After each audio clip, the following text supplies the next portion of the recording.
esse documento, o senhor disse que previa a decretação de prisão de determinadas autoridades. Quais seriam essas autoridades? Ministro, basicamente, vários ministros do STF, o presidente do Senado, acho que o presidente da Câmara não, mas eram de várias autoridades, assim, tanto do STF como do Legislativo. Também previa, o senhor disse, uma comissão eleitoral. Sim, senhor. Essa comissão eleitoral iria... Qual seria a função dessa comissão eleitoral? Eu não me ative muito nos detalhes do documento, mas seria conduzir uma nova eleição, né, baseado numa eleição anulada. Algo então assim. Seria para conduzir uma nova eleição após a eleição já realizada. Sim, senhor.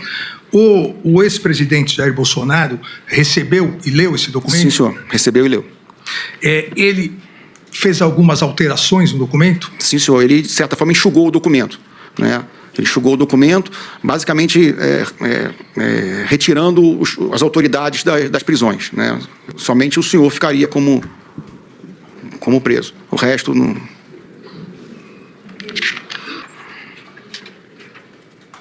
A partir de meados de novembro de 2022, o senhor aponta que várias reuniões ocorreram para tratar exatamente dessa questão de como reverter o resultado das eleições.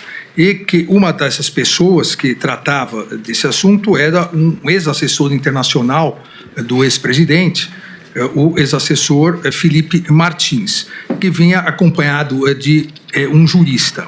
E diz o senhor que foram mais de 2 encontros dessas pessoas com o ex-presidente Jair Bolsonaro e, juntamente com esse jurista, eles apresentaram um documento ao presidente Jair Bolsonaro no Palácio do Alvorada. O senhor se recorda? Eu gostaria que o senhor explicasse como foi essa apresentação e do que se tratava o documento. Sim, senhor. Então, em termos de data, não me lembro bem como foi, mas me parece que foi umas 2, no máximo 3 reuniões, talvez 2, em que foi levado esse documento ao presidente. O documento consistia basicamente de 2 partes, né? A primeira parte eram os considerandos, né? Eram 10, 11, 12 páginas, né? Muito robusto. Nesses considerandos, eles listavam basicamente as possíveis interferências, intervenções do STF e do TSE no governo Bolsonaro e nas próprias eleições. E no segunda parte entrava numa área mais jurídica, né? De estado de defesa, estado de sítio, prisão de autoridades e decretação de um conselho eleitoral, alguma coisa assim para refazer as eleições ou algo parecido. No dia 16. Foi no dia 16, eu acho. No dia 16 de dezembro, quem pediu o meu monitoramento foi... O Major de Oliveira. Major de Oliveira. Isso. E o senhor fez como? Eu perguntei para o coronel Câmara. As 2 vezes que pediram para saber qual a localização. E o segundo monitoramento foi em que dia, o senhor se recorda? Já foi final do ano, foi ali nos últimos dias do ano. Né? Foi nos últimos dias do ano. Foi aquela brincadeira que o coronel Câmara fez da professora, onde estava a professora. E aí foi o pedido do presidente. Então, o presidente, o senhor também passou para o coronel Câmara. Sim, senhor. O resto foi concedido no habeas corpus. O senhor teve ciência ainda do documento quando o Felipe Martins apresentou ao colaborador o documento ele apresentou em documento impresso e de forma digital para que fossem feitas as alterações? Eu não estava na sala no momento que foi feito as alterações. Depois, quando ele saiu, que ele sentou do meu lado ali, que é ali que eu vi o documento. Ele estava no papel. Perdão? O Felipe Martins. Certo. Né, que aí já estava com as correções, ele estava com o computador para fazer essas alterações solicitadas pelo presidente. Então, o senhor teve acesso... Sim, senhor, eu vi o documento. E o presidente hoje réu Jair Messias Bolsonaro também teve. Sim, senhor. E Felipe Martins que levou esse documento. O senhor se recorda o nome do advogado, entre aspas, jurista, que acompanhou? Agora de cabeça eu não me lembro, mas inclusive foi um dos motivos que eu retornei à Polícia Federal, foi para identificar, quando eles trouxeram, se eu reconhecia ele, mas que é um nome, não sei, não estou recordando. Após essas alterações feitas nos termos que o senhor disse, esse enxugamento, né, que o então presidente Jair Messias Bolsonaro fez nesse decreto, nessa minuta de decreto, houve uma nova reunião.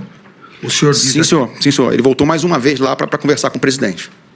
E nessa reunião é que ficou acertado que seriam chamados os comandantes das forças para terem ciência desse documento. Sim, senhor. E só que quando os comandantes vieram, a apresentação que foi feita inicialmente foi só da parte dos considerandos, que foi a parte que eu presenciei, porque é o que operava o computador. Então, foi projetado na tela, né, com a participação do Felipe Martins nessa reunião. Então, foi só a primeira parte que foi apresentada, que me parece, nesse dia. A outra parte, com os artigos do tal do decreto, Estado de Sítio e Defesa, ou ele não foi apresentado nesse dia, ou nós não estávamos presentes no momento. Então, mas nessa reunião, quem estava presente? Nessa reunião, onde foram os considerandos, estavam os 3 comandantes de força, se eu não me engano, o Felipe Martins estava presente também, e eu estava ali operando o computador, projetando na tela. Houve a projeção Sim, senhor, na tela dessa minuta do decreto dos considerandos. Só dos considerandos. E o então presidente Jair Messias Bolsonaro presente também. Sim, senhor. Aonde foi essa reunião? Foi na biblioteca do Palácio do Alvorada. Na sequência houve, aqui segundo o depoimento do senhor, houve a reunião do dia 7, de dezembro, em que participaram os generais, ou foi essa no dia 7? Eu acho que teve mais uma. Depois. Porque houve várias reuniões do presidente com os comandantes de força, às vezes só com um, às vezes só com o outro, mas com os 3 juntos, acho que foram umas 2, 3 que ocorreram. Nessa reunião do dia 7, o senhor também participou, também operando o computador? Não, senhor. Não, senhor. Só entrava nas reuniões quando tinha que apresentar alguma coisa, levar algum recado ou projetar alguma coisa na tela. Quando não havia projeção, ainda mais com os comandantes de força, eu ficava fora. Nessa reunião do dia 7, o senhor, depois da reunião que houve com os comandantes e o presidente, então o presidente Jair Bolsonaro, o senhor logo após conversou com o general Freire Gomes, então comandante do Exército? Sim, senhor. Praticamente eu chegava muito cedo no Alvorada e saía muito tarde, 10h30, 11 horas, praticamente todo dia. Principalmente nesse período, foi um período muito conturbado, né, até pelo problema de saúde do presidente, e o general Freire Gomes, ele estava muito preocupado, né, de se tomar alguma atitude sem ser ele consultado ou de alguma forma poder intervir. Então, várias vezes ele pedia para ir, quando eu saísse do Alvorada, para ir conversar com ele. Né, ou se ele tinha alguma informação, ele me ligava, falaram que fulano foi aí. Então, eu saía, e como eu morava próximo dele, eu passava na casa dele, às vezes 11h30, meia-noite, né, para conversar com ele sobre o que estava acontecendo nesse período no Palácio do Planalto, no Palácio do Alvorada. O senhor aqui diz que o general Freire Gomes relatou ao senhor o conteúdo do que conversavam, que o ex-presidente apresentou o documento aos generais com o intuito de entender a reação dos comandantes das forças em relação ao seu conteúdo. Qual foi a reação que o general Freire Gomes narrou ao senhor e o senhor narrou à Polícia Federal em relação ao almirante Garnier?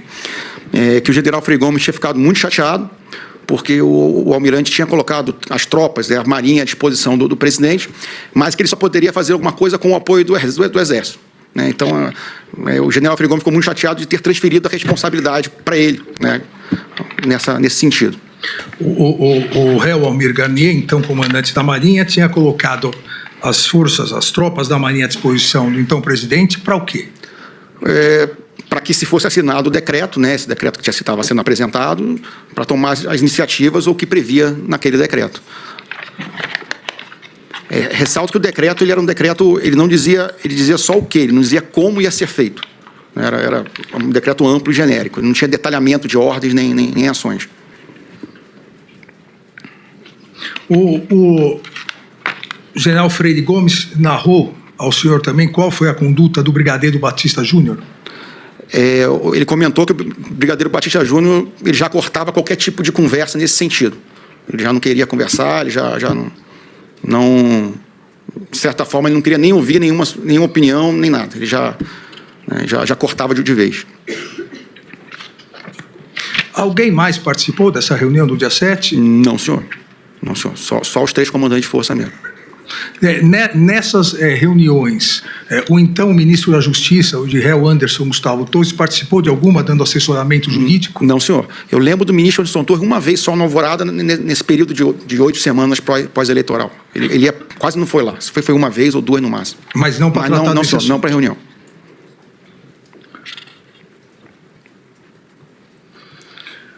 O senhor também aqui afirma que o ex-presidente teve várias reuniões com generais, que o ex-presidente Jair Bolsonaro não queria que o pessoal saísse das ruas. Esse pessoal seriam as pessoas em frente aos quartéis do Exército? Sim, senhor, os manifestantes. Os manifestantes. E também é que o ex-presidente Jair Bolsonaro tinha certeza que encontraria uma fraude nas urnas eletrônicas e, por isso, precisava de um clamor popular para reverter a narrativa. Que o ex-presidente estava trabalhando com duas hipóteses. A primeira seria encontrar uma fraude nas eleições e a outra, por meio do grupo radical, encontrar uma forma de convencer as Forças Armadas a aderir a um golpe de Estado. O senhor confirma essas declarações? Sim, senhor. Não era algo tão explícito assim, né? Tanto que eu comentei que foi a minha visão dos fatos, do que estava acontecendo, né? Sempre se teve a ideia que pudesse, até o final do mandato, aparecer uma fraude real nas urnas. Tanto que em todas as minhas mensagens que foram, né, abertas aí por parte da investigação, todas elas eu falo que não foi encontrado nenhuma fraude, que tudo ficou no campo da estatística, que de certa forma não ia acontecer nada. Até porque não tinha apoio dos comandantes militares e não tinha subsídio de ter encontrado uma fraude ou algo que pudesse ser o estopim de algo. Em alguma dessas reuniões, em algum momento, após as eleições, até o dia 31 de dezembro, algum comandante, algum ministro, algum assessor apontou alguma fraude real nas urnas eletrônicas? Não, senhor. O que aparecia eram estatísticas, né? Os dados eram tirados aí do próprio site do TSE, trabalhados em computadores para tentar achar alguma coisa que pudesse levar a uma fraude, mas não se conseguiu comprovar nada.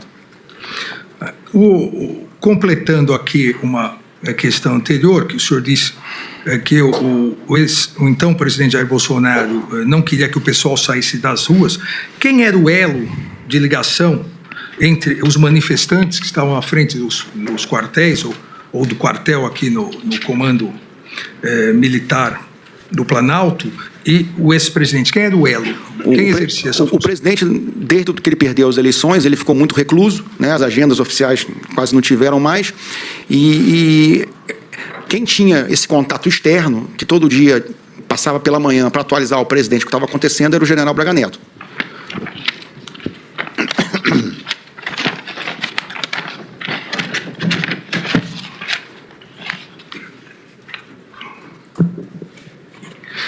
Aqui, em relação a outro depoimento, também no mesmo dia 28/8, o depoimento 35784558, em relação ao denominado gabinete do ódio,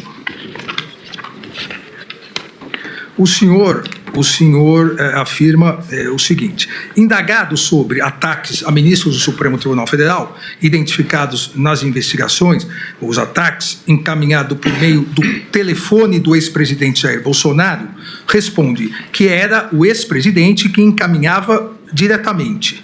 Indagado se quem manuseava o celular era o próprio presidente, respondeu que sim. O senhor confirma isso? Sim, senhor. Nas mídias sociais, particularmente o Facebook, que ele operava, e o WhatsApp dele era ele que operava.